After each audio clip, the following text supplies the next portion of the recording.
Köszöntöm állandó és alkalmi nézőinket, hallgatóinkat. Ez már sorrendben a 49. podcastunk. Megint egy-két technikai tudnivalóval kell kezdenem. Ugye rendszeresen kérem, hogy iratkozzanak fel hozzánk itt a YouTube-on, de ha valakinek jobban tetszik az, akár a Facebookon is feliratkozhat. Mindezt azért kérem, hogy törzsgárdánk létszáma nőttön nőjön, bár így sem lehet egy szavunk sem, mert havonta körülbelül 10 000-rel bővül feliratkozóink száma, így aztán működésünk 14. hónapjában már túl vagyunk a 210 000. feliratkozón is.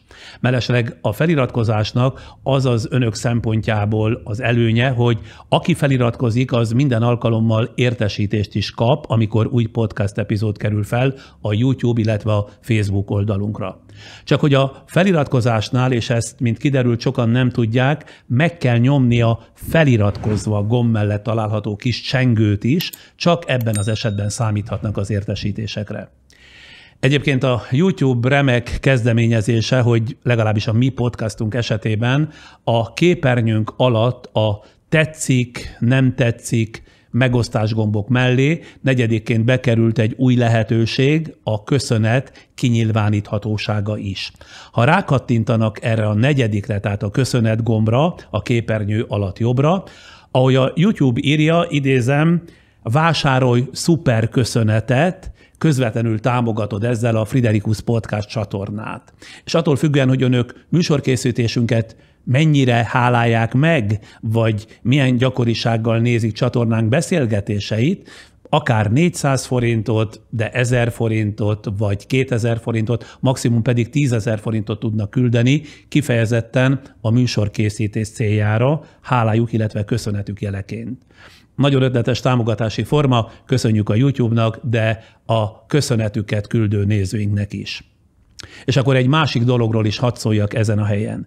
2 hete bejelentettem, hogy podcastunknak ősztől lesz egy színházi élő változata is, arra előzetesen regisztrálni a színháztv.com oldalon lehet. Sokan félreértették, ezért megismétlem, az a színházi műsor nagyrészt nem az lesz, mint itt egy-egy adás, mert bár a színházi változatban is láthatnak majd interjúkat különleges sorsú vagy egyedi pályát befutott emberekkel, de a színházi keretek között például beleshetnek az interjúkészítés kulisszái mögé is, adott esetben színpadi vendégeim kötetlen formában beszélnek majd aktuális közéleti és kulturális témákról, olykor élőben hivatásos kritikusokat is szóra bírok a podcastunk minőségével kapcsolatban.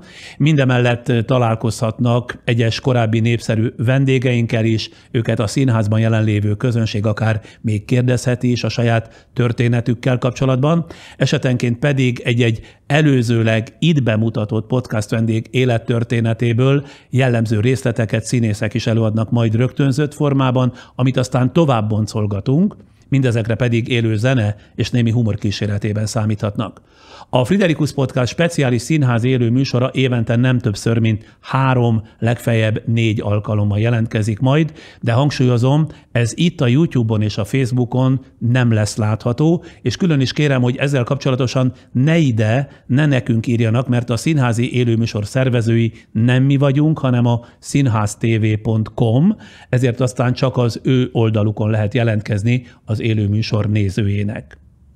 Ezek után pedig már rátérek a mai témánkra és vendégünkre. Családi orvosként, majd kórházi gyógyítóként tett szert igen széles nemzetközi hírnévre és elismertségre, a II. Világháború legrettenetesebb napjaiban született, majd szüleivel 1956-ban Kanadába emigrált Máté Gábor, aki eredetileg még nem is tudta igazán, milyen pályát válasszon, hiszen előbb angol nyelv és irodalomdiplomát szerzett a legnyugatibb kanadai állam, British Columbia Állami Egyetemén Vancouverben. Ezután 3 évig, mint középiskolai irodalomtanár kereste a kenyerét, mégiscsak úgy döntött, megvalósítja gyerekkori álmát, orvos lesz. 20 év családorvosi praxis, 7 év gyógyíthatatlan, végstádiumos betegeket ellátó szolgálat, majd saját állapotának, egészségtörténetének felderítése és öngyógyítása közben jutott azokra a felismerésekre, amiket kezdetben még az orvosi szakma fő áramlata is elutasított, a törvény pedig akár büntetéssel is szankcionálni kívánt. Pedig már első hallásra is legalábbis megfontolandó dolgokat állított.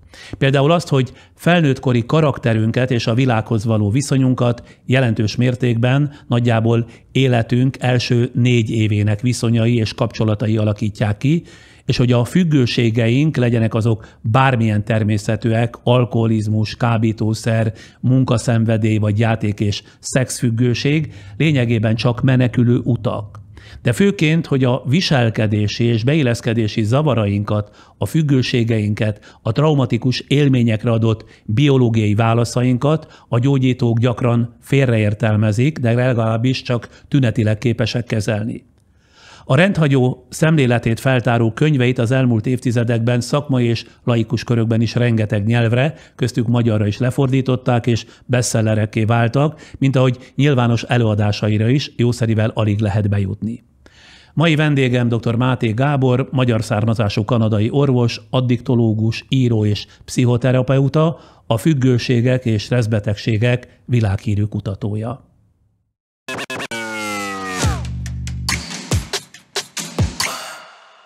Vendégem feljogosított rá, hogy tegezzem, mert neki csak magyar nyelven megy a könnyed fogalmazás, ugye?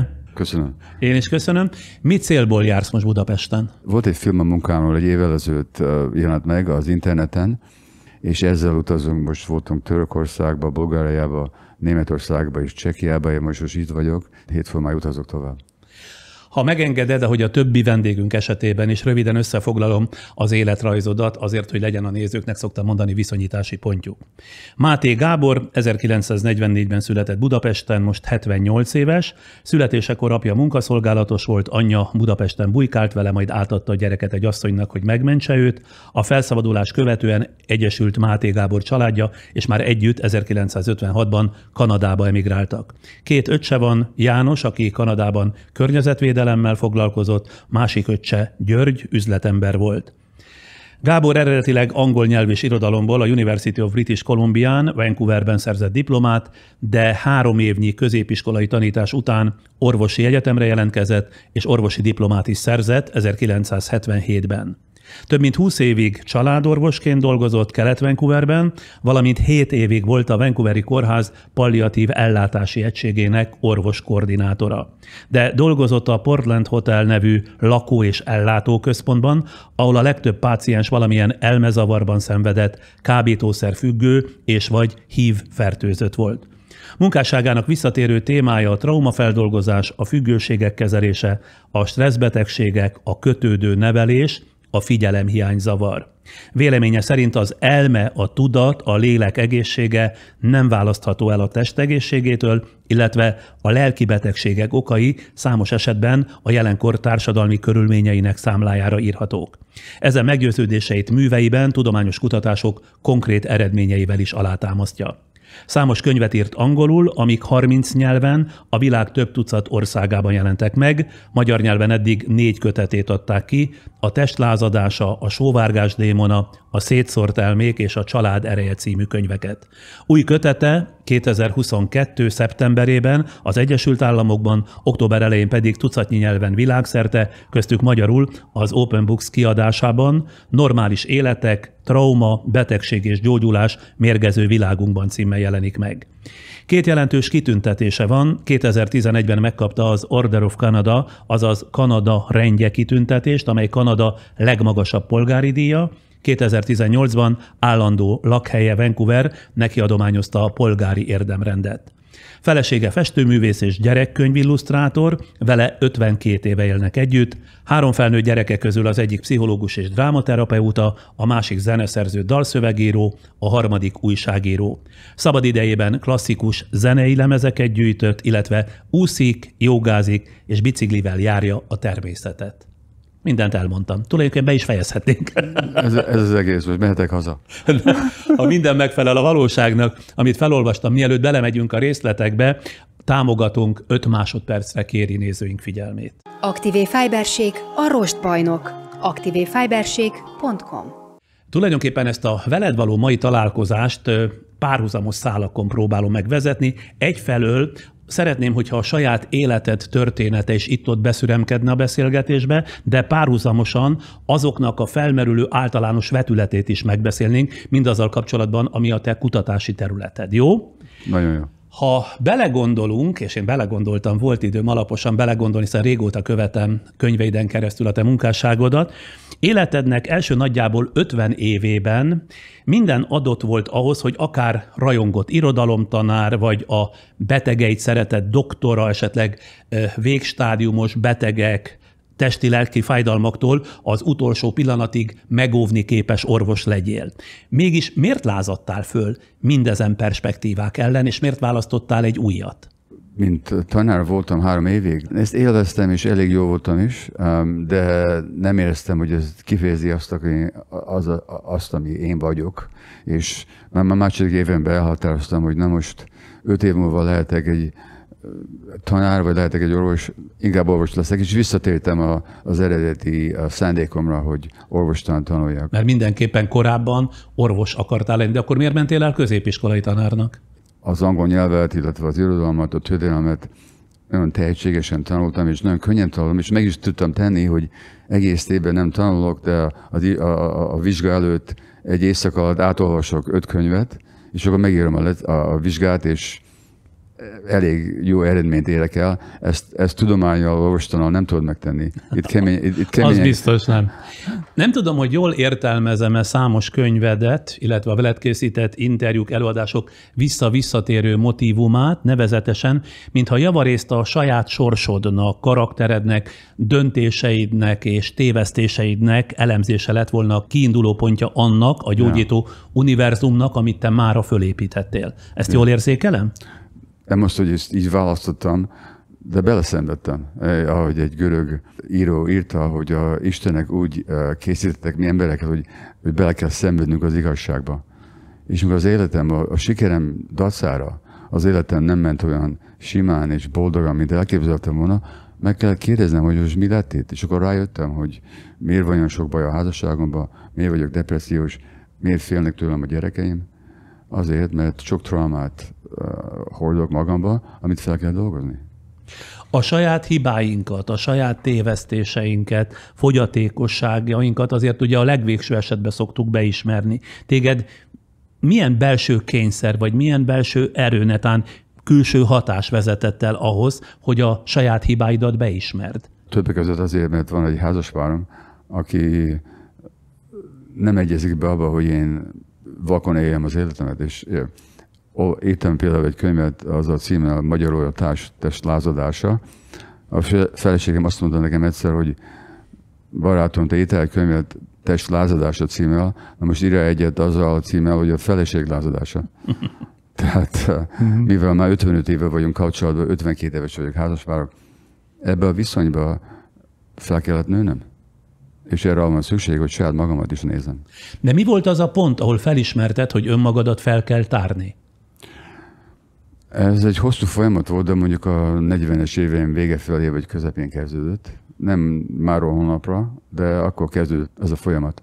Ahhoz, hogy felismerd a saját hibáidat, tévesztéseidet, nyilván ki kellett derítened ezek valószínűsíthető okait, illetve gyökereit, ugye? Igen, pontosan. Ezek mik voltak? Nem olyan régen megérkeztem egy utazásról, egy ilyen beszédő utazásról Vancouverbe, ahol lakunk, és várom, hogy a feleségem ott lesz a repülőtéren, hogy hazavisz, de kapott tőle egy textet, hogy még nem hagytam az otthont, jöjjek én még én is. Hát most hogy fogadom ezt én el, mint egy érett és nagynevű író és orvos, stb. Dühbe gurulok, és tényleg elzárkózok. Azt írta meg, hogy nem megy ki eléd a repülőtérre? Azt mondta, hogy késni fog esetleg. Aha. Miért fog késni? Mert ő festőművész, és amikor fest, semmi más nem létezik, még fél is se, tudod? Ezt én tudom, de én dühbe gurulok, és elzárkózok, és amikor hazaérek, rá sem nézek, majdnem szó se szólok. Amíg egy 24 órával később azt mondta, hogy hagyd abba ezt a hülyeséget. Hát akkor abba hagytam, de ez honnan ered? Ez abból ered, hogy amint te említetted, 1 éves koromban anyám átadott egy idegennek. Na most azért, hogy megmentse az életemet, és nem láttam 5 hétig. Na most ezt ő csupa szeretetből tette, de én hogy értelmeztem, mint egy kisbaba? Mint hogy engemet nem akarnak, nem szeretnek, és hogy elutasítanak. Tehát még a feleségemtől kaptak egy üzenet, hogy még nem jöttem, ezt a sebet, ez megérinti, és úgy rogálok, mint egy egyéves. Ez a trauma. De ez a két esemény, tehát az, ami történt veled szinte 0 éves korodban, vagy 1 éves korodban, meg ami most történt veled mondjuk 70 éves korodban, ez a kettő ilyen nagy távolságból is összefügg egymással, azt állítod? A lelki fájdalom be van iktatva az idegrendszerbe, és hogyha az a benyomásom, illetve az a tudattal, az a hitem, hogy én el vagyok hagyva, hogy nem vagyok szeretve, ez mindig fel fog lépni, akármilyen távol van időbe, és ha valami még halványosan is emlékeztet erre a sebre, ez a seb, mint hogyha most történt volna. Tehát ez a trauma, nem a jelenben élünk, hanem a múltban élünk. Amikor dűpegurulunk, vagy amikor nagyon fáj nekünk az, amiben nincs semmi fájdalmas. Mert magában az a tény, hogy a feleségem késni fog a repülő, abban nincs semmi fájdalmas. Esetleg rosszul esik. Esetleg rosszul, de vagy türelmetlen leszek, de hogy elzárkózzak, és hogy agresszív legyek vele szemben. Arra emlékszel, hogy mi volt az a felismerés, mi volt az a motívum, amiért végül is belevágtál az önfeltárásba, és eljutottál odáig, ahol ma tartasz? Mindenféle siker dacára boldogtalan voltam, depressziós voltam, voltam bizonyos viselkedési függőségeim, nem dolgokkal szemben, de munkával szemben például. Tehát, hogy munkamániás voltál? Teljesen munkamániás voltam, és persze, hogyha megkérdezzük, hogy miért, mert milyen üzenetet kaptam gyerekkoromban, azt, hogy engemet nem akarnak, nem szeretnek. Mert hogyha szeretnének, akkor miért adták valaki idegennek? Pusztán az 1 hét, hogy idegenre rábízott az édesanyád, ez egy ekkora egész életre szóló motívum volt, vagy meghatározó trauma? 5 hét volt. 1 éves korban, amikor az egy gyerek nagyon érzékeny. És persze nem csak az is, hogy az első évem alatt az anyám nagyon boldogtalan volt. Szülei Auschwitzbe haltak meg, mi abban a veszélybe éltünk, hogy naponta, hogy deportálnak, vagy éhesek voltunk, beteg voltam. Ezt a gyerek személyesen veszi, és hogy az anya depressziós, azt a gyerek úgy érzi, hogy az ő hibája. Tehát az érzést kaptam, hogy engemet nem szeretnek, vagy ha szeretnének, akkor miért nem boldogabb az anyám. Tehát ez is hozzájárult. Tehát ezt mondjuk intellektuálisan megértettem, de érzelmileg még nem teljesen dolgoztam ki. És sok felnőtt szenved nem azért, ami most történik, hanem azért, amit ő, hogy érti a mostani szenvedését, nem látja, hogy itt a múlt jelentkezik, azt hiszi, hogy a jelenben van. És a traumának az egyik nagy hatása, mondom, hogy nem a jelenben, hanem a múltban élünk. A gyerekeimet elhanyagoltam érzelmileg, a feleségem nagyon egyedül maradt, és milyen üzenetet kaptam a gyerekeinknek, épp azt, amit én kaptam, hogy őket nem akarják. Mert hogyha akartam volna őket, miért nem maradtam otthon velük? Ez mikor derült ki a számodra? Menet közben a gyerekek ezt szóvá tették, vagy csak a jelekből vontad le ezt a következtetést? A gyerekeim szenvedtek. Láttad? Láttam, nem értettem, de láttam, és meg kell tudnom, hogy miért. Egyik fiammal írtam a legújabb könyvet, a Normális életek, segített nekem ezt a könyvet megírni, nagyon hálás vagyok neki, és ő írja a könyvbe, hogy egy rémálma volt gyerekkorában, hogy a padló eltűnik, és egyszerűen leesik. Hogy egyszer csak eltűnik a talapzat, és lezuhan. Pontosan. Miért? Mert sosem tudta, hogy mikor fognak a szülei egy ilyen harcos és haragos küzdelembe esni megint, amikor a családi légkört teljesen elromlott. Mert ez nálatok elromlott? Sokszor. És pont azért, mert te inkább a munkát választottad a családdal szemben? Többek között, de ennek más oka is volt. Az oka is volt, hogy mikor házasodunk, illetve mikor párt találunk, mindig olyan valaki találunk, akinek a traumája épp olyan nagy, mint a tiéd. Tehát az emberek megtalálják egymást, mint a víz megtalálja a saját szintét. Mi megtaláljuk azt az embert, akinek a traumája nem úgy néz ki, de épp olyan erős, fokozott, mint a miénk, és az azt jelenti, hogy 2 traumatizált szülő neveli most a gyerekeket. De ezt mivel magyarázod, hogy 2 hasonlóképpen traumatizált ember megtalálja egymást? Ez a véletlennel magyarázható? Nem véletlen egyáltalán, ez épp azért, tehát, mert én valamennyi egészségesebb vagyok, mint te, akkor miért akarnak neked a párad lenni? Honnan számít valaki vagy valami függőségnek? Akárha ivásról, akárha kábítószerről, akárha munkamániáról, akárha szexről van szó. Szóval honnantól kezdve beszélünk függőségről? Az függőség minden viselkedésben megjelenik, amiben pillanatnyi enyhülést találunk, illetve örömöt, és ezért nagyon kívánjuk, de hosszú idő alatt rossz hatása van, kárt okoz, és nem tudjuk abbahagyni. Ez a függőség.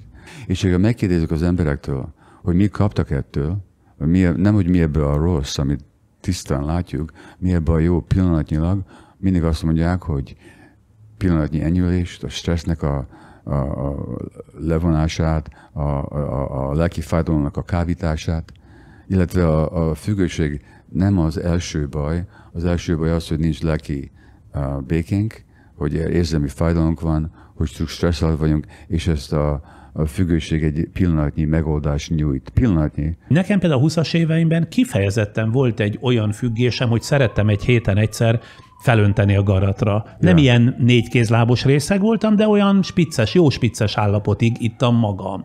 Majd aztán egyszer csak rájöttem arra, hogy ez sehova nem vezet, egyre inkább a tevékenységeimet toltam el magamtól, pontosan. És önmagamat kiemelve ebből a bajból, ha ez bajnak lehet nevezni, visszataláltam a munkafrontjára, tehát hogy azt mondtam, nem áldozhatom föl a tevékenységemet, a teljesítményemet az ital vagy az italozás oltárán. Azt kérdeztem volna tőled abban az időben, hogy mit nyújtett neked pillanatnyilag. Azt, amit mondtál, tehát ezért ismertem magamra, hogy olyan könnyű. Pillanatnyilag úgy fölszabadul az ember, azok a terhek, amiket cipel hétközben, azok úgy leestek, leszakadtak rólam. Ja. Hát ezt mondom, hogy a függőség nem az első baj az érzelmi szenvedés vagy nehézkedés, és erre a függőség egy ilyen pillanatnyi megoldást ígér, és pillanatnyilag nyújt is, de káros a hosszú idő alatt. És mit mondasz arra vonatkozóan, hogy mi áll a függőség hátterében? A trauma. A trauma nem feltétlenül az, ami nagyon bántó. A trauma nem az, hogy mi történik hozzánk, a trauma az, hogy mi történik velünk. Tehát vannak persze kifejezett traumák, a verés, az ütés, a érzelmi bántás, a szexuális zaklatás, az apa, egy alkoholista, az nagyon traumás a gyerekeknek, stb.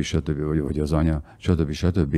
De maga a trauma az a szó, a görög eredeti szóból ered, ami azt mondja, hogy egy seb vagy egy sérülés. Na most embereket, főleg érzékeny gyerekeket meg lehet sérteni, nem csak azzal, hogy bántjuk őket, hanem azzal is, hogyha nem nyújtsák meg nekik a szükségleteit. Na most egy gyereknek egyik legnagyobb szükséglete, érzelmi szükséglete arra, hogy egészségesen nőjön fel, hogy megkapja azt az érzelmi figyelmet, amire szüksége van. Na most ezt nem kaptad meg, akkor világtól kéred a figyelmet. De akkor minden függőség mélyén egy trauma van, mégpedig gyerekkori trauma? Szerintem igen. És nem azt mondom, hogy minden trauma függőségre vezet, de azt mondom, hogy minden függőség traumával ered. És ez a trauma lehetett mondjuk nyílt és rossz, háború, népülződés, családi agresszió, erőszak, stb. De lehet az is, hogy egy érzékeny gyerek nem kapta meg az érzelmi szükségleteit. Magyarország, ha már az előbb a háborút említetted, meg így kiszélesítetted a fogalmat, Magyarország történelmileg traumatizált ország, ezt állította is több helyen, de sokan mások is mondják ezt. A sok elvesztett csata, háború, Trianon, és még hosszan lehetne sorolni, tehát a vereségek sora traumatizálta Magyarországot? Mondhatok egy dolgot át? Mikor Vancouverben dolgoztam, mint családi orvos, volt egy jó pár magyar paciensem, idősebb magyarok, akik angolul még nem beszéltek, tehát szívesen jöttek egy magyar nyelvű orvoshoz, és volt egy Meszlényi Erzsébet névű, nagyon kedves, 84 éves paciensem, és a Meszlényi néni hozzám jött egyszer egy kiütéssel a lábán, és nagyon félt, hogy ez mit jelent, mondom, ne féljen, adok egy krémet, jön vissza egy hét múlva. Hát hét múlva Meszlényi visszatér, és megkérdezem tőlem, most mondja, hogy tetszik lenni. Azt mondja, hogy lennék, fiam? Azt mondja, átéltem az első világháborút, átéltem a vörös terrort, átéltem a fehér terrort, átéltem a autizmust, a második világháborút, a kommunizmusot, a forradalmat, a kivándorlást. Hát hogy lennék? Mondom, Meszlényi, csak azt kérdem, hogy a lába hogy van. A lába azt mondja, fiam, nincs semmi baj a lábammal. Ez a magyar történelem. Egy kis mesébe, tudod. Na de miben nyilvánul meg az, ha egy ország traumák sokaságával küzd? Miben nyilvánul ez meg társadalmilag? Sok stresszbe, alkoholizmusba. Például, hogyha megnézzük például Írországot, ahol az angolok alatt szenvedtek 800 év alatt, ott nagyon sok az erőszakosság. Persze Írországban az is megvolt, hogy a katolikus egyházban a gyerekeket sokszor szexuálisan zaklatták, most már az írek ezt már kikutatták és ki is mutatták. Az ír család sok nyomás alatt volt, és tehát például az alkoholizmusban. Mondjuk Magyarországot illetően sincs sok szégyenkezni való idézőjelben az alkoholizmus okán, tehát a magyarországi trauma, ha azt mondod, hogy például az alkoholizmusba torkolik, annak ez a magyarázata? Többek között, igen, de ez nagyon hozzájárul ez. Nézd, mikor a Sorvágás Démon a függőségről szóló könyvemet írtam, kutattam a nemzetközi tényezőket, és volt egy tanulmány akkor kb. 20 évvel ezelőtt, ami a halálos májbetegséget, az alkoholizmus okozta májbetegséget mutatta, és a halálokat ebből magasan Magyarország vezette világot. Egy 100 000 ember között hányan haltak meg alkoholizmus okozott májbetegségből, a magyarok világbajnokok voltak. Hát ez nem véletlen. És nem azért valami szépségből vagy erkölcsi bűn vagy hiba a magyarok részéről, ez a szenvedésből ered. És a szenvedés pedig a történelmi traumákból. Többek között, igen. És hogyan tudja az össznemzeti traumát leküzdeni egy társadalom? Egyáltalán le kell ezeket dolgozni, mert ha leküzdi a társadalom a saját traumáit, attól mi és miért lesz jobb az embereknek? Még nem láttam olyan társadalmat, amit ezt sikeresen megtette volna. Tehát nagyon teoretikus választ tudok csak neki adni. Azzal kell kezdeni, hogy el kell veszteni az illúzióinkat, és a valóságot, az igazságot saját magunkkal szembe kell nézni. És erre általában a társadalmak nem nagyon készek, és általában a politikai vezetők nem tükrözik a valóságot, inkább tükrözik azt, amit az emberek akarnak hallani azért, hogy ne érzik rosszul magukat. Hagy mondjak egy példányt. Például itt most a Sorvágás Démon című könyvem a függőségről meg fog jelenni Kínába. Kaptam egy levelet múlt héten, hogy a kínai hatóságok nem engedik meg azokat a fejezeteket, amíg a drogpolitikáról szólnak, amíg a drog törvényekről szólnak, és se azt, ahogy arról beszélek, hogy a tűcseréket kell nyújtani. Ezt nem akarják, mert ez be van tiltva, és ők nem akarják kritizálni a saját törvényeiket. Miközben Kínában is van kábítószerfüggés. Egyre több egyébként a modern stressz miatt. Na most itt Magyarországon a könyvet nem cenzurálták, de a tűcserét abba hagyták, és a függőséget nagyon bántják és támadják és büntetik. Na most mi lenne, hogyha a magyar kormány azt mondaná, hogy meg kell értenünk, hogy miért olyan sokan ebbe az országba isznak, hogy a fájdalmaikat csillapítják, mi a társadalomban az, ami okozza nekik a fájdalmat, mi az a biztonságtalanság, mi az a stressz, mi azok a körülmények, amik olyan embereket boldogtalanítanak, és miért szenvednek olyan sokat a drogosok. Ha ezt a két kis kérdést feltennék maguknak, egész más hozzáállások folynak ebből, de nem kérdezik ezt a kérdést. Ez nem véletlen, nem azért, mert nem jut eszükbe. Ja, ezt te mondtad, nem én mondtam. Kínában engedted így kiadni a könyvedet, hogy néhány fejezettől megszabadítják? Nézd, egy pár percig gondolkoztam rá, és tulajdonképpen majdnem írtam egy nagyon durva választ, de aztán elhatároztam, hogy hogyha egy együttérző és tudományos könyv és jól írt könyv megjelen Kínába a függőségektől, amiben megmagyarázom a függőségnek a traumatikus alapját, és megmutatom, hogy az emberi agy hogy fejlődik a trauma hatása alatt, ez meg is segíteni fog. Még azoknak a politikai fejezetek nélkül is. Tehát beleegyeztem, nagyon keserűen, de beleegyeztem. Azt most mondtad, és erről eddig nem beszéltünk, hogy a traumák alatt fejlődik az emberi agy. Ja, mitől és milyen értelemben fejlődik? A tapasztalatok, játszanak a génekkel össze, hogy az agy fejlődjön. Ez még a méhbe kezdődik. Ha egy nő terhes és stressz alatt van, az már meghatja a gyerek agyát még a méhbe is, szülés előtt is. Na de még akkor nincs is kifejlődve az agy teljesen. Akkor fejlődik az agy. És az agy már a 3 hónap után már nagyon fejlődik, és nagyon gyorsan fejlődik. És ez megérinti az agynak a hálózatait, a kapcsolatait, a hormonjait, a kemikai egyvelegeit is. Ez a szülés előtt. A szülés maga is kihat a babának az agyára. Ez egy nagyon érzékeny folyamat, és nagyon befolyásolva van a szülőknek az érzelmi állapotoktól, és attól, hogy a szüleik érzelmileg hogy állnak a gyerekkel szembe. Ha igaz az, amit mondasz, már pedig nyilvánvalóan igaz, akkor legfőképpen védeni a terhes nőket kellene. Erről van szó, és ezt én nem találtam ki. Ez a modern agytudomány nem is vitás.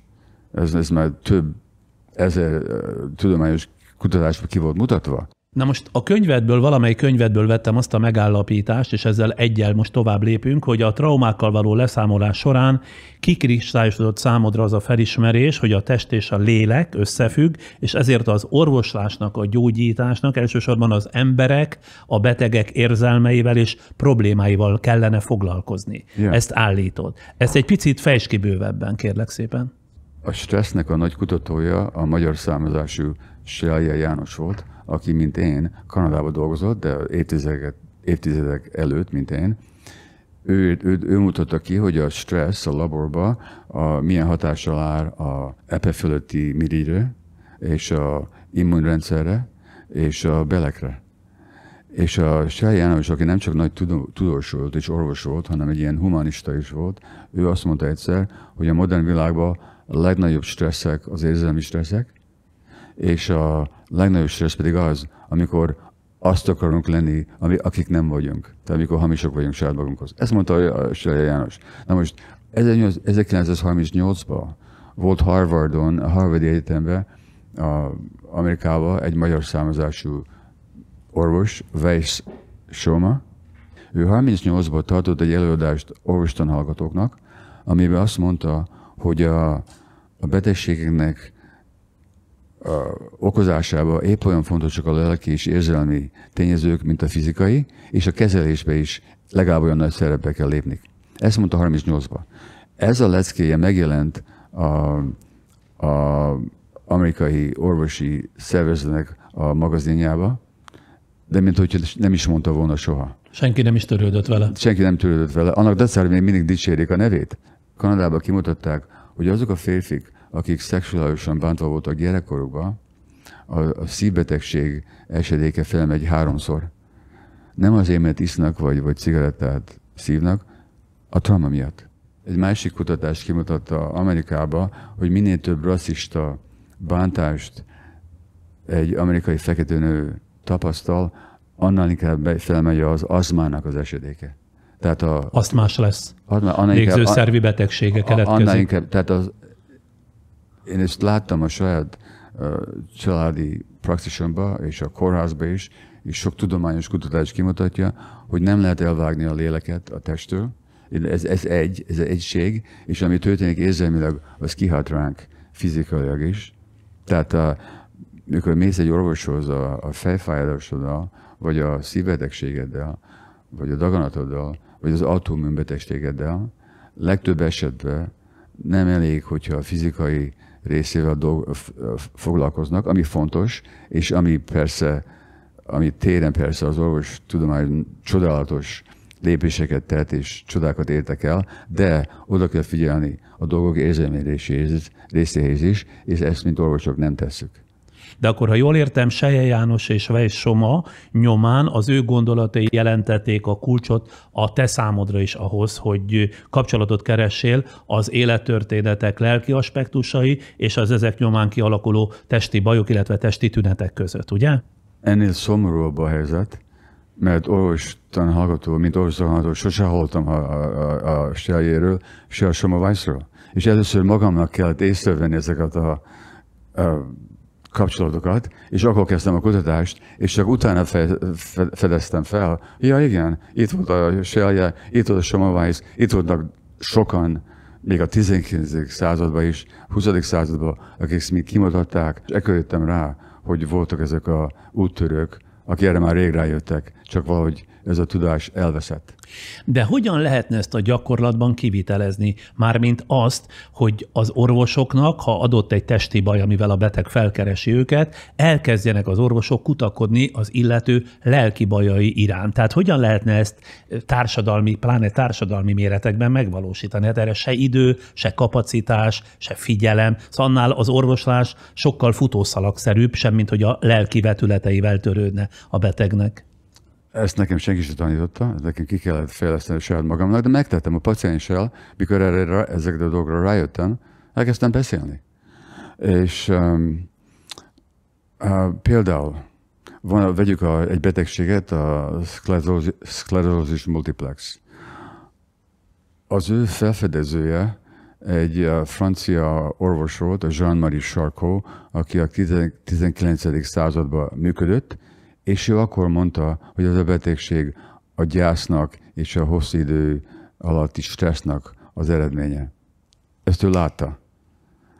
Azóta, utolsó 150 év alatt több tucat tudományos tanulmány, kutatás kimutatja a stressz és a gyerekkori trauma között a kapcsolatokat, és azt is látom, hogy az a paciens, aki például tapasztalja egy ilyen fellabbanást a betegségének, és megkérdezi magától, hogy milyen stressz alatt voltam, milyen stresszt okoztam saját magamnak, és ebből tanul, annak csillapodik a betegsége. Tehát, hogy a betegnek önmagának is időnként kellene egyfajta ilyen lélekbúvárkodás, lélekkutatást végezni? Én ismerek nagyon sokat, akik a betegséget mint tanítónak tekintik, és megkérdezik, hogy most mi történt itten, nem csak ezzel a betegséggel, hanem máshol is. Sok ilyen esetet le is írok az új könyvembe.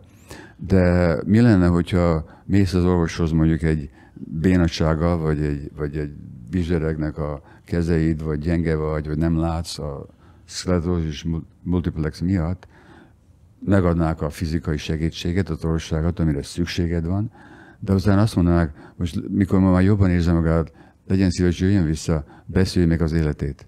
És megkérdeznem tőlük, a pacienstől, milyen fajta trauma ért téged gyerekkorban, milyen fajta stressz alatt vagy most, milyen az érzelmi életed, milyen a viszonyod a munkáddal, mi például az egyik oka, illetve az egyik közvetlen oka a szklerózis multiplexnek egy előlépés a munkába. Most több feladata van az embernek, de nem kap elég segítséget. Ezt ki tudja váltani a szklerózis multiplex. Igen, ám, de amit mondasz, az azért én úgy gondolom, hogy kivitelezhetetlen, mert te kivételes vagy olyan értelemben, hogy benne egy nyitottság van, meg érdeklődés a beteged iránt. De ehhez kell egy személyes adottság. Nem minden orvosban van egyfelől ilyen nyitottság, kettő meg, amit az imént mondtam, hogy nem is lehetne olyan könnyedén, mondjuk úgy, hogy ilyen túltermelés van idézőjelben betegekből, nem is lehetne olyan könnyedén beiktatni azt, hogy mindenkivel lelkileg is törődjön minden orvos, nem? Jó, oké. Például most voltam, ez hol volt? Csekiában volt ezen a héten. Csehországban? Csehországban, igen. Egy orvos jött hozzám, adtam egy előadást, és utána beszélni akart velem, és azt mondta, hogy ő majdnem abba hagyta majd az orvosi gyakorlatot, mert annyira utálta, mert olyan sekélynek találta, amíg olvasta a könyvemet, és akkor megértette, hogy lehet mélyebben és kielégítőben is dolgozni, mint orvos. Na most itt legtöbb orvos ezt szívesen, én szerintem szívesen fogadnák, hogyha tanítanak nekik. De legtöbb orvos iskola, feltételezem itt Magyarországon is, nem is említik a traumát, nem is beszélnek róla. Tehát itt nem csak Selye János ellenére sem? Selye János, nem is hiszem, hogy tanítják a Selye Jánost. Na most, az még az igaz, amit, ahogy te mondod, hogy legtöbb orvosnak nincs erre... Se képessége, se ideje. Ja, oké, ezzel nincs semmi baj. Akkor azt mondám a paciensnek, én megnyújtom neked a fizikai segítséget, itt vannak az orvosságok, itt van az operáció, amire szüksége van, de elküldek valakihez, akivel meg tud beszélni ennek a lelki részét is. Tehát nem kell az orvosoknak, experteknek lenni. Nem önmaguknak kell szakértőinek lenni. De fel kell ismernünk ezeket a tényezőket. Ha felismerjük, nézd, ha valaki eltűnt csonttal jön hozzám, én nem fogom rajta operálni, nem vagyok ortopéd, de elküldöm egy ortopédhez. Tehát éppen abban a szellemben, ha valaki hozzájön szklerózis multiplexbe, ha én tudom a kapcsolatokat, ha ismeretes nekem sokszor kimutatott, gyakran kimutatott kapcsolat az idegrendszer betegsége és a trauma és a stressz között, akkor azt mondom, nézze, én nem vagyok stressz tudós vagy szakember, de azt tudom, hogy ennek a betegségnek egy nagy része a stressz az alapja. Hát úgy gondolod, hogy ha megszünteti az ember a stressz, megszünteti azt, ami kiváltotta az ő traumáját, akkor a betegség is fölszámolódik? Mondok neked valamit nagyon esetleg meglepetőt. Utolsó 5 év alatt Amerikában megjelent 2 könyv. Egyik egy harvardi pszichiáter által, aki ott egy kórház osztály vezetője, Jeff Rediger, aki kutatást tett azokkal az embereknél, akik orvosi segítség nélkül, illetve az orvosi segítség kudarca után azt mondták nekik, hogy te most meg fogsz halni a betegségektől, évtizedekkel túlélték ezt a jóslatot, hogy meg fognak halni, és egészséges lettek. És ezek az emberek mind öngyógyító módon földolgozták a saját traumáikat? Épp ezt kérdezte a Rediger, hogy mi történt itten. És sokan jogáztak, vagy jobban ettek, futottak, sétáltak, meditáltak, de a legnagyobb változás az önmaguk kapcsolatában a változás, hogy kezelték és látták saját. Van egy másik pszichológus, a Rediger egy pszichiáter, és van egy másik amerikai kutató, Kelly Turner neve, aki szintén leírta ezt a tünetet, hogy az emberek, akinek azt mondják, hogy meg fogsz halni, hogy nem haltak meg, egészségesek lettek. Vagy vegyük például a Stephen Hawking, aki a nagy fizikus volt. Azt mondták nekik 20 éves korában, hogy 2 éved van az életben. Azóta persze élt még egy 55 évet, és a világ legnagyobb tudós lett belőle. Mivel magyarázod? Épp azzal, hogy egy olyan életet élt, ami nagyon kielégítette. És csak ezzel azt mondom, mikor Redigerrel beszéltem, vagy a Kelly Turnerrel beszéltem, hogy és én is láttam ilyen eseteket, személyesen láttam, akik halálbetegek voltak, azt mondták, hogy van egy pár hónapok, 20 évvel később még mindig élnek és egészségesek.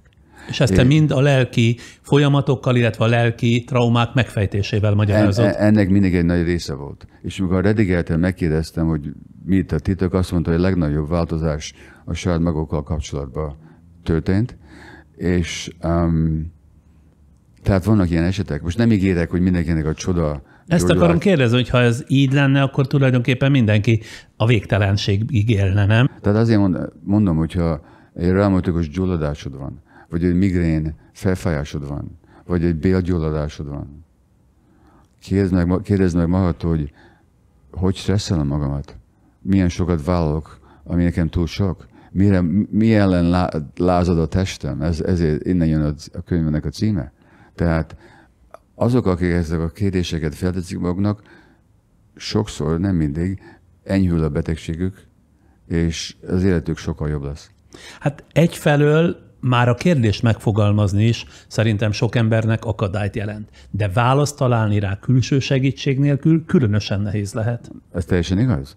Ezért szeretném, hogy az orvosok erről valamit tudnának, hogy mikor jönnek hozzák a paciensek, igen, kezeljék a fizikai részét, a biológiai részét a dolgoknak, erre szükség van, de említsék és javasolják is a lelki segítséget is. Nem is kell, ha nem is ők nyújtják, küldjék legalább az embert erre a segítségre. Csak ezt kérem. A saját életed példáján szemléltetve bemutatnád-e, hogy a felnőtt korodban jelentkező, és mint mondtad, kórosnak mondható tüneteid milyen valószínűsíthető vagy bizonyítható korai hatásokból fakadtak? Említetted, hogy a szeretetlenség, illetve hogy az édesanyád 5 hétre odadott egy idegennek. De ezen felül még mik rakódtak rá a te traumáidra, amiből következett az, hogy először ugye munkamániás lettél, a családot mellőzted, majd pedig rá kellett jönnöd, hogy ez az élet, ezzel te a vesztedbe rohansz. A szüleim nagyon szeretők voltak, de érzelmileg nem értettek. Ez is fájt a gyereknek.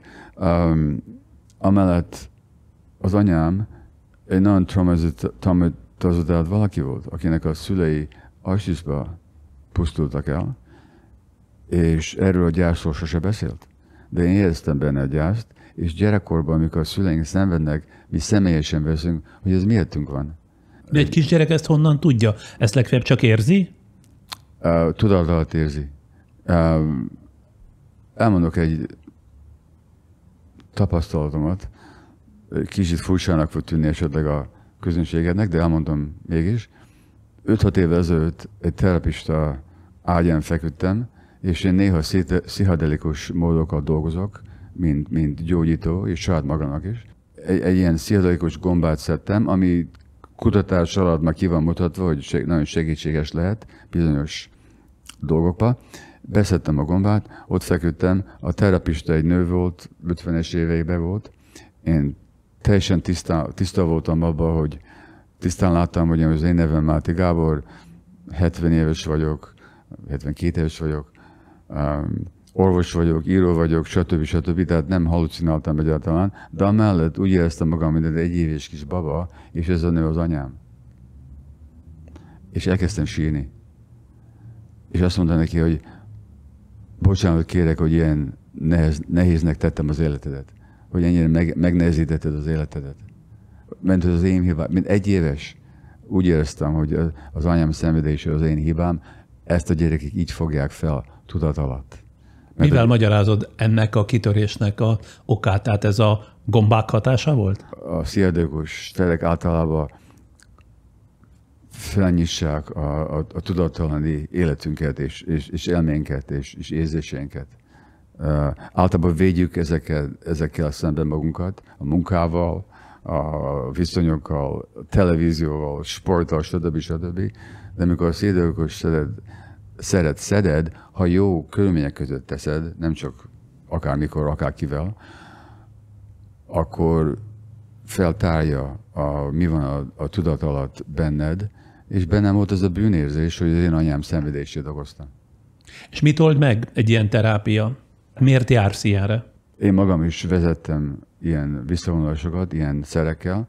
Nagy eredményeket láttam a függőségekkel szembe, a krónikus betegséggel szembe, depresszióval szembe. Nem azt mondom, hogy ez egy varázsos formula mindenre, de sokat tud segíteni, és erről sok kutatás megy most a nyugaton, Amerikába és másutt, és nagy eredményeket élnek el. Persze nem mindenre, és nem mindenkinek, és nem mindig, de sokat mutat és nyújt, amit a nyugati orvostan nem tud nyújtani. Te még mindig jársz ilyen terápiára? 3 hónap ezelőtt részt vettem egy ilyen ceremóniába, szertartásba,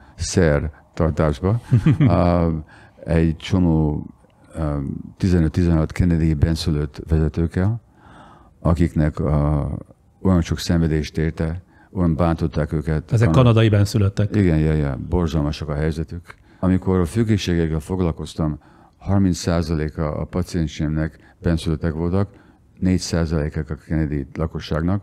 A kanadi börtönökben 30%-a a foglyoknak benszülött, 4%-a a lakosságnak, és a női foglyok között 50%-uk benszülöttek. Olyan sokat szenvedtek az állam és az egyház kezébe évszázadokon keresztül. És tehát sok közöttük a függőség, a gyerekverés, a szexuális zaklatás, a erőszak a családba, alkoholizmus, öngyilkosság, borzalmas az öngyilkosság közöttük.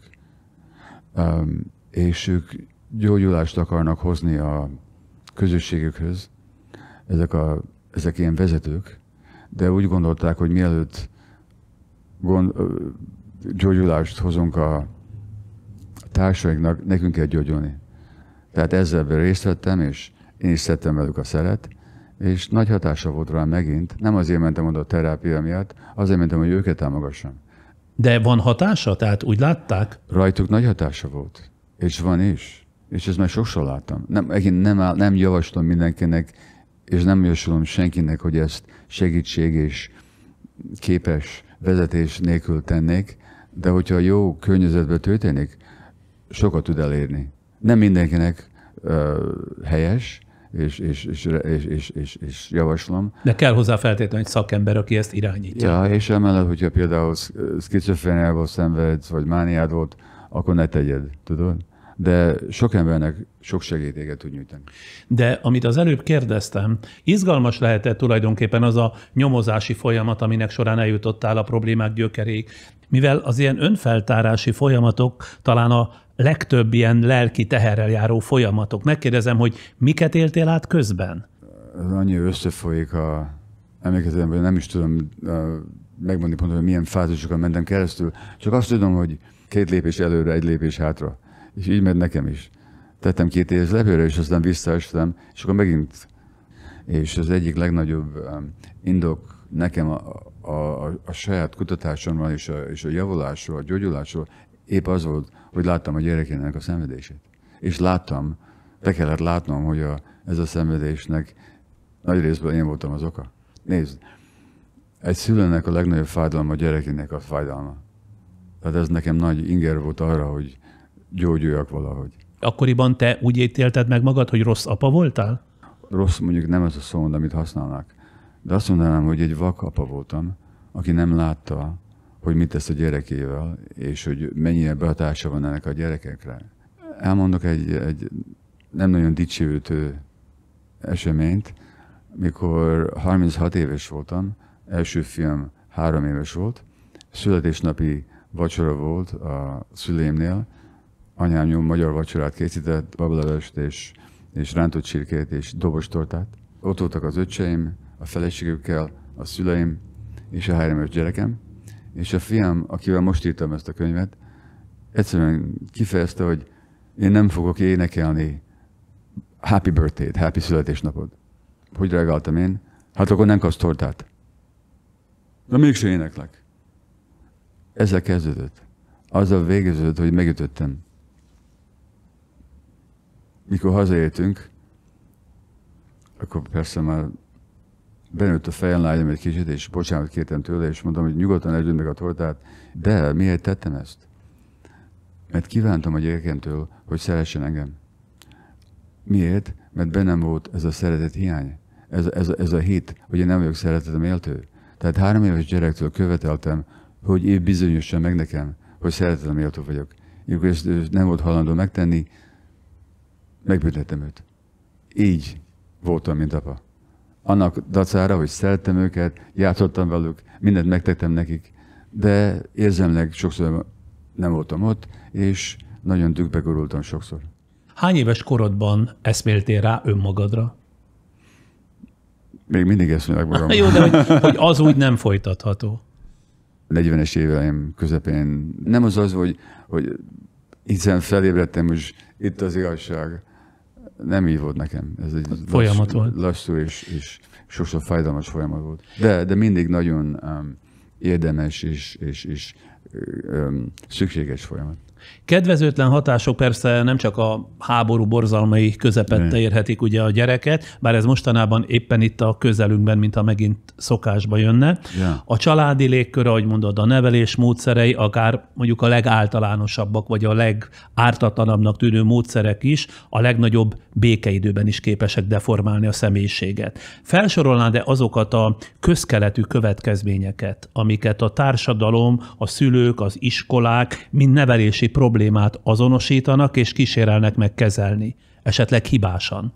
Ja, jó kérdés.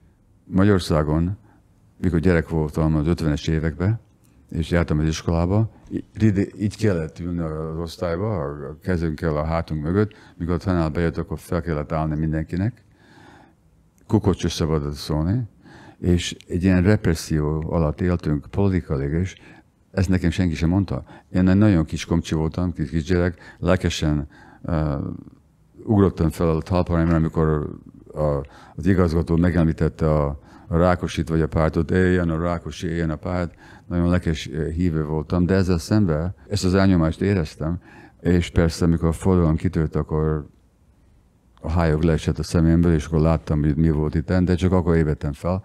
Azt akarom mondani, hogy egy politikai represszió alatt nőttem fel, és a szülők nem is merték mondani a valóságot, mert ez veszélyt jelentett volna nekik. Ez is hozzájárul. Hogy a társadalom mennyire követeli tőlünk, hogy beilleszkedjünk, anélkül, hogy a saját igazságunkat tudjuk érezni és kifejezni. Na most itt nem élünk diktatúrába, a nagy részben, de mégis, illetve ezt nektek kell határozni, hogy milyen szabadságot... Azért mosolyogtam azt, hogy nem élünk itt még diktatúrában, a mégen a hangsúly, igen. De a társadalmi elvárás, hogy beilleszkedjünk, és a saját igazságunkat elfogyjuk, az nagyon erős, nem csak itt, hanem világszerte. És ez is traumatizál. Ez is traumatizál, persze. Mert valami bennünk kívánja, mint a Selye János mondta, hogy saját magunk legyünk. És ő azt mondta, hogy a legnagyobb stressz azt, amik akkor próbáljuk, mások akarunk próbálni, mint amik vagyunk. Másokká akarunk lenni, mint akik vagyunk. Pontosan, ezt mondta, ez a legnagyobb stressz, mondta a Selye János. Én az előbb kicsit ezt kiszélesítettebb értelemben gondoltam, hogy lehet-e tipizálni azokat a helytelen szülői vagy pedagógusi módszereket, amelyek nem kívánt tünetekhez, kóros elváltozásokhoz vezetnek mondjuk a gyerekek esetében. Nézd, például Jordan Peterson, egy világhírű kanadai pszichológus, több millió könyvet adott el, dicsőíték mindenütt, bizonyos rétegek között, és ő azt javasolja, azt tanítja a szülőknek, hogyha a kisgyereked mérges vagy haragos, akkor üljön sagad magával. Ültessék sarokba? Zárják ki, ameddig normális lesz. Persze semmi sem normálisabb egy 2 évesben, mint a harag. Hát ezt ő azt tanítja, hogy le kell nyomni a gyereknek a igazi érzelmeit. Ezt tanítják szülőknek. Te ennek épp az ellenkezőjét vallod. Pontosan. Ha a gyerek haragos, azt kell mondani, hogy látom, hogy haragos vagy, gyere ide. És miért célra vezetőbb a te módszered, mint a Petersoné? Mert a gyereknek az egyik szükséglete az egészséges fejlődés az, hogy érezhesse érzéseit. És ne utasítják el azért, mert úgynevezett negatív érzelmei vannak. Ez egy emberi szükséglet. Tehát hogyha ezt eltiltjuk, akkor elnyomjuk a gyerek érzelmi fejlődését. És ennek nagy hatásai vannak. Például, vegyük ezt a szót depresszió. Most angolul mit jelent az, hogy depresszió? Lenyomni valamit. Mi van lenyomva a depresszióba? Az érzelmek. Hol kezdődik ezt? Azzal kezdődik, hogy gyerekkorban el kellett folytani az érzelmeinket, mert a szüleink nem tudták elfogadni őket. Sok szülőknek azt tanítják, hogy meg kell tanítani a kisbabát aludni. Hogy tanítjuk meg a kisbabát aludni? Nem emeljük fel, mikor sír éjszaka. Ezt megteszed 4 napig, garantálom, hogy a gyerek aludni fog. Miért? Mert feladja a harcot. De mit tanítok nekik? Azt tanítottuk, hogy az érzelmei nem számítanak, és ő egyedül van. És ezt nagyon sokat tanítják a mostani világban, Észak-Amerikában legalábbis. Anyám is ezt tette velem 2 hetes koromban. Mert ő leírta a naplójába, hogy kedves Gabim, nagyon sajnálom, fáj a szívem, szakad a szívem miattad, mert már 1,5 óra óta, most már 1:30 van, és te már éjfél óta sírsz, mert azt akarod, hogy szoptassalak, de megígértem az orvosnak, hogy én csak 4 óránként fogok téged szoptatni. Na most az anyám minden ösztöne kiabált arra, hogy vegye fel a gyerekét, de ő letagadta a saját ösztönyét azért, hogy az orvos eleget legyen az orvos tanácsának. Pontosan. Na most mondd meg egy majom mamának, vagy egy macska mamának, hogy ne figyeljen oda, mikor a gyereke sír. Tehát teljesen természetesen van, természetesen ellenes ez, de így neveljük a gyerekünket. De te azt tartod helyesnek, hogy igenis fölvenni, ha a gyerek sír, pont azért, hogy ne traumatizálja. Amikor a gyerek sír, azért sír, meg szükség neki a fizikai kötődés és az érzelmi kötődés. Ha ezt ne kapjuk meg, akkor kortizol, a stressz hormon folyik az agyba, és ez szabotálja az agyfejlődést. És ezért, tehát rosszat tesz a gyereknek. Rosszat tesz a gyereknek, de fizikailag is. És például a benszülöttek mindenütt, amikor tanulmányozunk őket, mindig kezükben van a gyerek, nem mennek soha a gyerek nélkül. Egy benszülött nővel beszéltem Kanadában egyszer, azt mondta, hogy a mi törzsünkben a gyerekek még nem is tapintották a földet 2 évig, mert mindenütt vitték őket.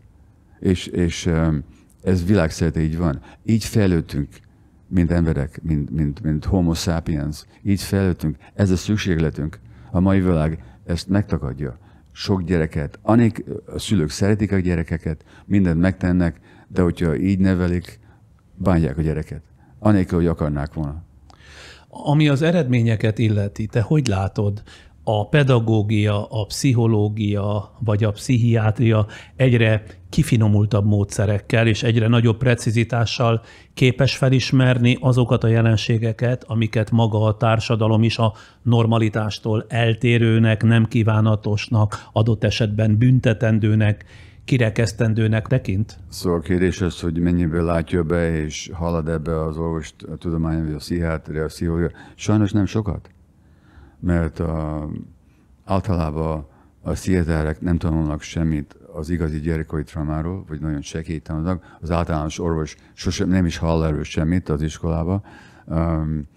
A tanárok nem tanulnak semmit az traumáról. Most például, még az első könyvem, a Szétszórt elmék, megjelent azt hiszem 1998-ban Észak-Amerikában. Egy magyar pszichológus lefordított a 2 fejezetet, és megmutatta egy magyar kiadónak. A kiadó azt mondta, hogy erre nincs szükség. Én gondoltam magamban, várjunk egy pár évet. Most azóta, mint terjed, mint egy járvány itt az ADHD, Kínába terjed az ADHD, mindenütt. Az ADHD az ugye a túlmozgásos személyiségzavar. Többek között a fiúk túlmozgásosak, a lányok inkább csak nem figyelnek oda, és másút vannak az elméjük.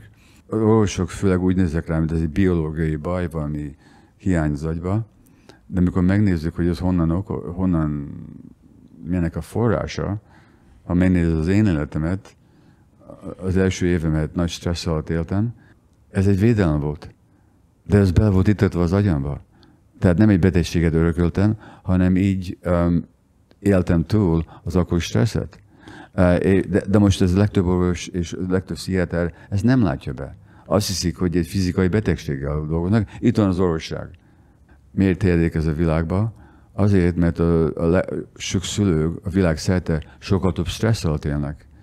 És amikor a szülők stressz alatt élnek, a gyerekek stressz alatt élnek. És akkor menekülni kell, és akkor az elméket szétszórják, hogy ne érezzék a sok stresszt. Ez az oka. Tehát de a stressz meg nem lehet megszüntetni, mert a stressz a modern világ velejárója, nem? De legalább fel kell ismerni. Fel kell ismerni. És meg kell tudnunk, hogy milyen szülői szokások vagy nevelési módok hozzájárulnak.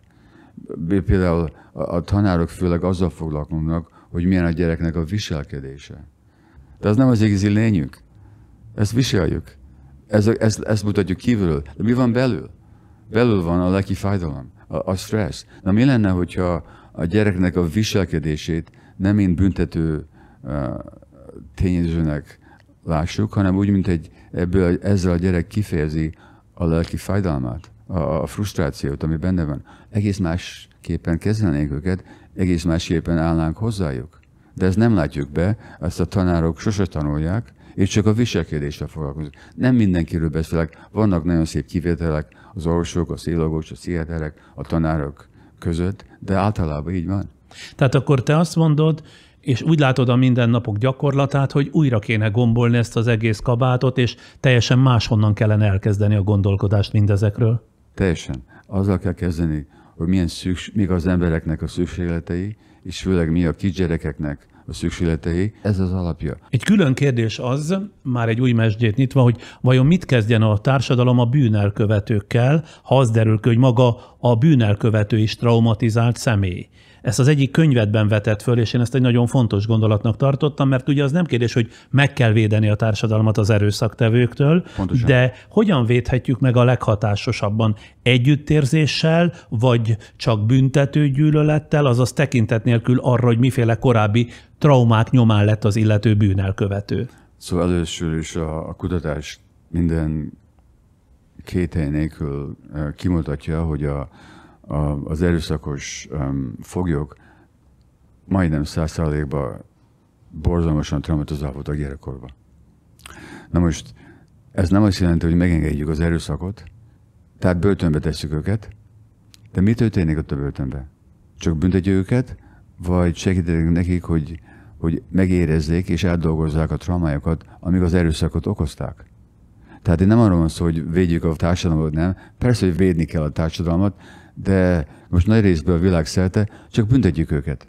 Azt mondod, hogy talán úgy sokkal hatékonyabb lehetne a büntetés, hogyha a büntetés letudásával párhuzamosan feldolgoznák ezeknek a bűnelkövetőknek a gyerekkori vagy későbbi traumáit? Már ez is ki van mutatva. Ez se vitás, de a legtöbb jogász, legtöbb bíró erről sose hall semmit. Hát illetve nem az ő dolga, mert a börtönökben is van egyfajta átnevelés, a börtönökben is csinálnak valamiféle pedagógiai munkát, csak azt nem tudni, hogy mi a cél, és milyen hatékonysággal végzik ezt. Már ki van mutatva, hogy a nyújtók programokat nekik, amik megengedik nekik, hogy belátják a traumájukat, elfogják a felelősséget a tetteikért. Én ezt megtettem, de azért tettem, mert nem ismertem saját magamat. Ezek sokkal jobb eredményt, és sokkal olcsóbban élnénk el. Magyarán nem lenne annyi bűnismétlés, vagy Pontosan. sorozatos bűnelkövetés? Pontosan. Pontosan. Aztán itt van a másik, mondjuk úgy kedvenc kutatási területed, a kábítószerfüggés. Ja. Az ő esetükben, tehát a kábítószerfüggők esetében mennyit érnek azok a szerek, készítmények, amikkel a gyógyszeripar változást ígér az arra rászoruló függőknek? A gyógyszeripar nem nyújt semmit, amit a függőséget megoldja. Adunk a paciensnek orvoságot, amikkel elérjük, hogy ne löknek be heroint, de azért, mert adunk neki egy más opiatfajta orvoságot, amire szintén függősek lesznek, csak nem törvénytelen, de nem oldottuk meg a függőségnek a problémáját, csak nyújtuk nekik egy biztonságosabb függőanyagot. Tehát ezek nem képesek kidolgozni, nem képesek eltüntetni a traumát a függő személyekből. Én láttam egy beszédet egy nagyon híres magyar addiktolóssal, és inkább vádolta a függőket minden szimpatia, minden együttérzés nélkül, nem is értette az agytudományát, és ez tipikus az addiktológusról, sajnos. Talán ismered a kokainfüggő, ám de fergeteges múltszázadi magyar költő Kosztolányi Dezső nem csak nyelvileg bravúros, de gondolatiságában is zseniális sorait, amelyek így szólnak, hogy csodálkozol a kokainistán, s nem érted? Gondolkozzál el az okain, és tán megérted. Ezt sose olvastam. Zseniális. Na most Kosztolányi nyomán, ha tehát elgondolkodunk a drogfüggőség okain is, mint minden szenvedélyfüggő, a drogfüggés ugyancsak valamilyen értelemben, hogy azt megértettem, az előzőkből traumatizált, csak éppen ebben a formájukban a szenvedélyükkel igyekeznek a fájdalmukon enyhíteni, ugye? Pillanatnyilag csillapítani a fájdalmat, igen. Ezért az én mantrám nem azt kell kérdezni, hogy miért a függőség, hanem miért a fájdalom. Mert a fájdalom jött először, a függőség jött utána. Miért a fájdalom, ami a függőséget létrehozta? Nekünk vannak ilyen opiát anyagok az agyunkba, egész testünkbe. Miért? Mert 3 nagy dolgot nyújtanak. Egyik nyújtják a fájdalomcsillapítást, a saját morfinunk, opiátunk. 1. 2. Nyújtják az örömnek és a rajongásnak és a boldogságnak a tapasztalatát. És 3. segítenek a kötődést az anya és a baba között. Na most képzeld el az életet 3 nélkül, fájdalomcsillapítás nélkül, az öröm nélkül és a szeretet nélkül. Na most azok a gyerekek, akik nagyon traumatizálva vannak, azokba ez az opiát hálózat nem fejlődik ki. Ezért kell nekik a heroin. Erre mutat a Kosztolányi is, a kokainnal kapcsolatban. Na most, mikor megkérdezed a heroinistáktól, hogy mit tesz neked, mit nyújt neked ez a szokásod, tudod, mit mondanak nekem? Egyik azt mondta, hogy mikor először használtam a heroint úgy éreztem, mint hogy egy meleg ölelést kaptam volna. És megkérdeztem egy nagy, izmos, hatalmas, hórihorgas paciensentől egyszer, hogy mit ad neki a heroin. Azt mondta nekem, hogy doki, nem tudom, hogy meg tudom ezt magyarázni, de úgy érzem magamat, mint hogy 3 éves lennék, beteg lennék, rázna a hidegség egy láztól, és az anyám ölévetes, betakar egy meleg takaróval, és meleg csirkelevest ad nekem. Így érzi a heroint. Tehát ezt keresik, mert nem kapták. Csak hogy ez nem vág egybe az általános politikai, jogi, meg társadalmi közgondolkodással, ami tiltást, ugye kirekesztést és szankcionálást jelent, tehát ezek az elintézési módok a szenvedélyfüggőségre, annak ellenére, hogy ma ez ugye 100 milliókat érintő probléma halmaz, ami nőttön nő és sajnos nem csökken. Tehát teljesen hatástalan mondhatni. Ehelyett te mit ajánlasz? Mit kellene másként csinálni? Ha valaki például heroinista, tudja, mit tennék vele? Megadnám neki egy heroint, hogyha szükségem van rá. Olyan alakban, ami nem öli meg, és tiszta heroin, de amíg ezt törvénytelenítjük, úgy, hogy az utcán kell keresni ezt a piszkos anyagot, akkor sok halált fogunk okozni. De például itt van Magyarországon az a másik probléma, az alkoholizmus. Yeah. Az alkohol tekintve én szerintem ismét skizofréniában élünk, miközben nem győzik nálunk például népszerűsíteni a borfogyasztást, meg külön jogosítványokat vív ki, például az ország vezetője a házi pálinka főzés számára, nem tudom, hogy erről te mit tudsz. Ugyanakkor a nemzetközi nyilvántartásokban az 1 millió alkoholista országaként jellemzik Magyarországot. Ugyanakkor a droghasználatot még a legenyhébb esetben is társadalmilag diabolizálják, törvényileg pedig kriminalizálják. Orvosként látsz-e különbséget a kétfajta függőség és azok kezelése, illetve azok gyógyítása között? Látok különbséget, de megmondom, mi a különbség? A berugást itt mindig dicsőítjük, a heroint pedig szapoljuk. Miért? Ebben nincs semmi logika, semmi tudomány és semmi együttérzés. Kanadában, ahol te élsz, a miénknél jobban működő rendszerek segítenek feloldani az imént említett folyamatok ellentmondásosságát. Magyarán Kanadában van idő, van pénz, és főleg kapacitás és energia feltárni a különböző függőségek okait? Azért csóval, mint a fejmet, mert olyan részben igen, de nagy részben nem. Esetleg kezelik a függőséget, de nem dolgoznak a traumával, és még mindig törvényesítik a személyes droghasználást. Például Portugál, majdnem az egyetlen ország a világban, nem az, hogy szabad árulni vagy venni az utcán a heroint, de hogyha heroint találnak rajtad, a rendőrség nem küldenek börtönbe vagy bíróság elé, hanem kezelésre küldenek. És ezzel Portugál sokkal haladottabb, mint a világ legtöbb országa. Természetesen még nem ért véget a beszélgetésünk, de 10 másodpercre kérem a türelmedet, addig támogatónk ajánlja figyelmükbe nézőinknek a termékét. Neked sincs időd egészségesen étkezni? Az Activé Fibershake másodpercek alatt elkészül, órákra eltelít és díjnyertes rost kombinációja támogatja az emésztésedet. A beszélgetés folyamán te többször említetted, az én kérdésem nyomán persze a te személyes sorsodat. Egy orvos, pszichológus, terapeuta, egyáltalán aki ezzel közelebbről és nem csak elméletben, gyakorlatban is foglalkozik, a gyógyulásnak már a teljes stációját megélte? Magyarán te teljesen gyógyult vagy ma már a traumáid alól? Felszabadultál? Már megírtam a sír feliratomat. Azt fogja mondani, hogy ez több munka volt, mint elképzeltem volna. Ez a munka, több munka volt magaddal? Az egész élet több munka volt magammal, mint elképzeltem volna. Majd a halálos beteg ágyon kérdezze meg ezt a kérdést, jó? A interjúja, amikor haldoklok, és akkor majd megmondom, hogy kész. Hát akkor nem vagy készen. Nem, persze, hogy nem vagyok kész. Két meg a feleségentől megmondja, hogy ez a fiú még nem kész. De hogyan tapasztalod, a te elrontott szülői szereped mennyit rontott például a gyerekeid egészséges fejlődésén, vagy későbbi beilleszkedési lehetőségein az életbe?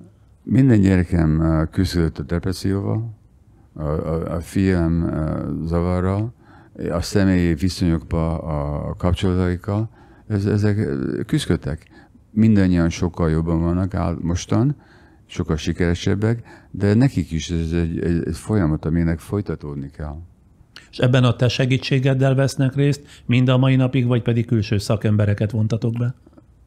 Nézd, én vagyok a legutolsó ember a világban, akitől elfogadnak ezt a segítséget. Tényleg? Ja, persze, és igazuk is van. Mert ez nem az én szerepem. Az én szerepem az, hogy elfogadjam őket, szeressem őket, de nem az, hogy gyógyítsam őket. De azt mondtam nekik, hogy én vagyok az, aki elrontott titeket, majd fizetek a terápiára. És ezt meg is teszem, hogy a szükségem van rá, tudod?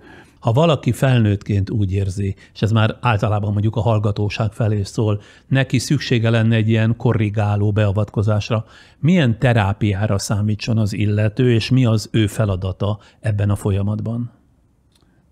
Én nem tudom mindenkinek kiírni, hogy milyen fajta terápiát folytatnak, mert ismerni kell az illetőt, és mindenkinek más szükségei vannak. Én magam tanítom egy terapista módszert, az a neve, hogy Compassionate Inquiry angolul, magyarul együttérző betekintés. Vannak itt Magyarországon is tanulóim, ezt már 2500 terapistának tanítottuk online, 80 országban, a világszerte. Ez már egy iskolaféleség a te szemléletedre? Ez egy ilyen online iskolaféle, és magyar tanítóim is vannak, és elég jó sikerrel járnak is, de persze ez csak az én metódusom. Te ez a szakemberek számára tartod? Igen. És, szakemberek, pszichológusok főleg? Pszichológusok, terapeuták, esetleg a testtel dolgoznak, masszőrök, stb., orvosok, pszichiáterek, stb. De ez csak az én metódusom. Nem állítom, hogy ez az egyetlen, vagy föltétlenül a legjobb, csak ezt teszem, amit én teszek. Azzal kezdjük, hogy lássák be a saját traumájukat, hogy felismerik majd a paciensekbe. És erre a te módszertanodat egy az egyben átadod, hogy hogyan kell eljutni ehhez a ponthoz? Ezt tanítom. Ahogy jó ideje figyelem a te népszerűségedet világszerte, folyamatosan jelen vagy a világsajtóban, rengeteg podcastban láttalak, rengeteg interjúban olvassalak, és igen, széles körben lett népszerű és divatos a te megközelítésed. A popularitás azonban, és ez már egy kérdés, rendszerint nem jó ajánlólevél a tudományban, sok egyéb például ezt jól tudjuk. Tapasztaltál-e meg nem értést, lekezelést a szigorúan vett egyetemi vagy kutatóintézeti szakma részéről? Nem az, hogy támadnak, esetleg nem is ismerik, hogy miről beszélek. Tehát támadást néha kapok, abszolút nem számít nekem, de inkább egyszerűen nem ismerik ezt a látókört, ezt a hozzáállást, és nem is érdeklik őket. Inkább az van. Gábor, te elégedett vagy a saját életeddel? Nézd, Sándor, itt vagyok, 78 éves koromban. Azt a munkát végezem, amit imádok. Szerető házasságban vagyok.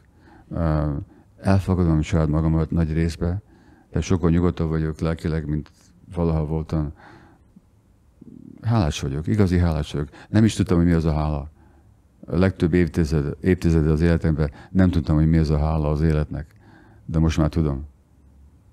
Jó volt találkozni veled, és nagyon remélem, hogy nem csak én, hanem a nézők is sokat tanultak mindazokból, amiket itt most megosztottál velünk. Én is hálás vagyok a meghívásra és erre a mély beszélgetésre. És köszönöm, hogy a rövid pesti tartózkodásodból szakítottál idők ránk. Én is köszönöm. Ma dr. Máté Gábor, magyar származású kanadai orvos, addiktológus, író és pszichoterapeuta, a függőségek és stresszbetegségek világhírű kutatója volt a vendégünk. Mielőtt elköszönök önöktől, ismét támogatónk tart igényt 5 másodperc erejéig a figyelmükre. Activé Fiberség a rostbajnok. activefiberség.com. Mindezek után felhívom a figyelmét azoknak, akik szívesen belesnének kulisszáink mögé, hogy jöjjenek megnézni bennünket élőben is, szeptemberben a Friderikus Podcast színházi műsorának nézőterére. Jelentkezni a színháztv.com internetes oldalon már lehet erre az élő színházi műsorra. Mielőbb tessenek regisztrálni, azt kérem, mert gyorsan betelik a nézőtér.